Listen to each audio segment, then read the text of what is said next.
ತಿಪಟೂರಿನ ಎಲ್ಲ ಸಂಘ ಸಂಸ್ಥೆಗಳ ಒಕ್ಕೂಟದಿಂದ ನವೆಂಬರ್ 26ರಂದು ಶನಿವಾರ ಸಂಜೆ ಕಲ್ಪತರು ನಾಡಹಬ್ಬ ಕಲೋತ್ಸವ 2022 ಆಚರಿಸಲಾಗುತ್ತಿದ್ದು, ಇದೇ ಸಮಾರಂಭದಲ್ಲಿ ಖ್ಯಾತ ವೈದ್ಯೆ ಡಾಕ್ಟರ್ ಶ್ರೀಧರ್ ಅವರಿಗೆ ಕಲ್ಪತರು ರತ್ನ ಪ್ರಶಸ್ತಿ ಪ್ರದಾನ ಮಾಡಲಾಗುವುದು ಎಂದು ನಾಡಹಬ್ಬ ಆಚರಣೆ ಸಮಿತಿ ಹಾಗೂ ತಿಪಟೂರು ಸಂಘ ಸಂಸ್ಥೆಗಳ ಒಕ್ಕೂಟದ ತಿಪಟೂರು ಕೃಷ್ಣ ತಿಳಿಸಿದರು. ಸುದ್ದಿಗೋಷ್ಠಿಯಲ್ಲಿ ಮಾತನಾಡಿದವರು, ನಗರದ ಎಲ್ಲ ಸಂಘ ಸಂಸ್ಥೆಗಳು ಸಂಘಟನೆಗಳು ಸೇರಿ ಒಕ್ಕೂಟ ರಚಿಸಿಕೊಂಡಿದ್ದು ಕಲ್ಪತರು ನಾಡಿನ ಸಾಂಸ್ಕೃತಿಕ ವೈಭವವನ್ನು ಮರಳಿ ತರುವುದು ನಮ್ಮ ಉದ್ದೇಶವಾಗಿದೆ.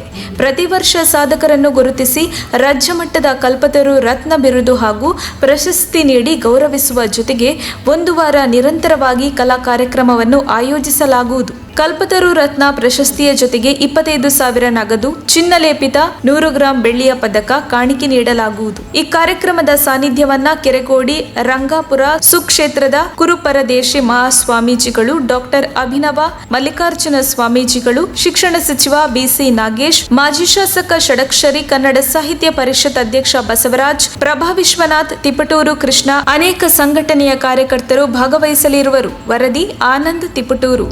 ರಾಜ್ಯ ಮಟ್ಟಕ್ಕೆ ಕೂಡ ಮಾಡುವ ತರದ ಪ್ರಯತ್ನವನ್ನ ನಾವು ಆಲ್ರೆಡಿ ಚಿಂತನೆ ಮಾಡಿದ್ದೀವಿ.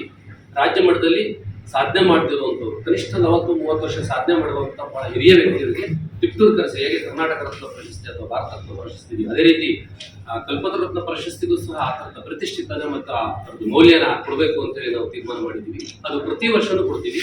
ಅದೇ ರೀತಿ ಜಿಲ್ಲಾ ಮಟ್ಟದಲ್ಲಿ ಸಾಧನೆ ಮಾಡಿದಂಥ 10 ಕ್ಷೇತ್ರಗಳಲ್ಲಿ ಪತ್ರಿಕೋದ್ಯಮ, ಶಿಕ್ಷಕ, ಪೌರ ಕಾರ್ಮಿಕರು, ಪೊಲೀಸರು, ಈ ತರ 10 ಕ್ಷೇತ್ರಗಳಲ್ಲಿ ಗಣನೀಯವಾಗಿ ಸೇವೆ ಮಾಡಿದಂಥವ್ರಿಗೆ ಸಹ ಕಲ್ಪತರು ನಾಡ ಸೇವಾ ಪ್ರಶಸ್ತಿ ಕೊಡಬೇಕು 10 ಜನಕ್ಕೆ ಅಂತೇಳಿ ಸಹ ತೀರ್ಮಾನ ಮಾಡಿದ್ವಿ. ಅದು ಪ್ರತಿ ವರ್ಷ 1 ವಾರಗಳ ಕಾಲ ಒಂದು ಸಾಂಸ್ಕೃತಿಕ ಉತ್ಸವ ಮಾಡಿ, ಆ ಉತ್ಸವದಲ್ಲಿ ಜಾನಪದ ಮತ್ತೆ ಸಿನಿಮಾ, ನಾಟಕ ಈ 3 ಕ್ಷೇತ್ರಗಳನ್ನ ಇಟ್ಕೊಂಡು, ರಂಗಭೂಮಿಗಳನ್ನ ಇಟ್ಕೊಂಡು ಆ 1 ವಾರ ಇಲ್ಲಿ ಸ್ಪರ್ಧೆ ಏರ್ಪಡಿಸಿ ಕೊನೆ ಸಮಾರೋಪದಲ್ಲಿ ಆ ಪ್ರಶಸ್ತಿ ಪ್ರದಾನ ಮಾಡೋದ್ರ ಜೊತೆಲಿ ಏನ್ ಕಾಂಪಿಟೇಷನ್ ಮಾಡಿರ್ತೀವಿ, ಸ್ಪರ್ಧೆ ಮಾಡಿರ್ತೀವಿ, ಅವರಿಗೆ ಪ್ರಶಸ್ತಿ ಕೊಡೋದ್ರ ಮೂಲಕ ಒಬ್ಬರು ಸೆಲೆಬ್ರಿಟಿ, ರಾಜ್ಯ ಮಟ್ಟದಲ್ಲಿ ಒಂದು ಸೆಲೆಬ್ರಿಟಿ, ಯಾರೋ ಸಿನಿಮಾ ಇರ್ಬೋದು ಅಥವಾ ಪ್ರಗತಿಪರ ಇರ್ಬೋದು, ಸಾಹಿತಿಗಳು ಕರೆಸಿ ಒಂದು ಪ್ರಶಸ್ತಿ ಕೊಡಬೇಕು ಅಂತೇಳಿ ಒಂದು ಹಿಂದೆ ಏನ್ ನಡೆದ 30 ವರ್ಷದ ಹಿಂದೆ ಇತ್ತೋ ಅದನ್ನ ಈಗ ಪುನಃ ನಾವು ಇಲ್ಲಿ ಪುನಶ್ಚೇತನಗೊಳಿಸಬೇಕು ಸಾಂಸ್ಕೃತಿಕ ಅನ್ನೋ ಒಂದು ಉದ್ದೇಶದಿಂದ ಎಲ್ಲ ಸಂಘ ಸಂಸ್ಥೆಗಳ ಒಕ್ಕೂಟ ಅಂತ ಮಾಡಿಕೊಂಡು ಆ ಒಕ್ಕೂಟದ ಮೂಲಕ ನಾವು ಈ ಸಾಂಸ್ಕೃತಿಕ ಕಾರ್ಯಕ್ರಮ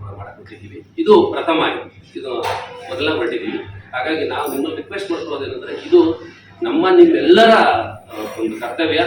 ಈ ಕಲ್ಪತರು ನಾಡಿಂದ ಕೊಡುವಂಥ ಕಲ್ಪತರು ರತ್ನ ಪ್ರಶಸ್ತಿ ಅನ್ನೋದನ್ನ ಅದಕ್ಕೆ ವಿಶೇಷವಾದ ಮೆರೆದು ನೀಡಬೇಕಾದ ನೀವು ಮಾಧ್ಯಮಿಕರು.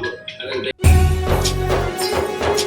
ನಿಮ್ಮ ಮೆಚ್ಚಿನ ನಮ್ಮ ತುಮಕೂರು ಮಾಧ್ಯಮ 1 ವರ್ಷ ಪೂರೈಸಿದ ಈ ಸಂದರ್ಭದಲ್ಲಿ ನಮ್ಮ ತುಮಕೂರು ಮಾಧ್ಯಮ ನಿಮಗೆ ಧನ್ಯವಾದಗಳನ್ನ ತಿಳಿಸುತ್ತದೆ ಮತ್ತು ನಿಮ್ಮ ಪ್ರೀತಿಗೆ ಸದಾ ಚಿರಋಣಿಯಾಗಿರುತ್ತದೆ. ನೀವು ನಮ್ಮ ಮೇಲೆ ಇಟ್ಟ ನಂಬಿಕೆಯನ್ನು ಉಳಿಸುವ ಪ್ರಾಮಾಣಿಕ ಪ್ರಯತ್ನವನ್ನ ನಮ್ಮ ತಂಡ ಖಂಡಿತವಾಗಿಯೂ ಮಾಡುತ್ತದೆ. ಗೆಲುವಿನ ಹಾದಿಯಲ್ಲಿ ಸದಾ ನಮ್ಮ ಜೊತೆಯಾಗಿರಿ. ನಮ್ಮ ಚಾನೆಲ್ ಅನ್ನು ಸಬ್ಸ್ಕ್ರೈಬ್ ಮಾಡಿ. ಸುದ್ದಿ ಅನ್ನೋದು ಬರೀ ಕಥೆಯಾಗದೆ ನಮ್ದ ಜೀವ ಗಾಳಿಗೆ ಬೆಳಕಾಗಿದೆ, ಗೆಲುವಿನ ಹಾದಿಯಲ್ಲಿ ನಗು ಮೂಡಿದೆ.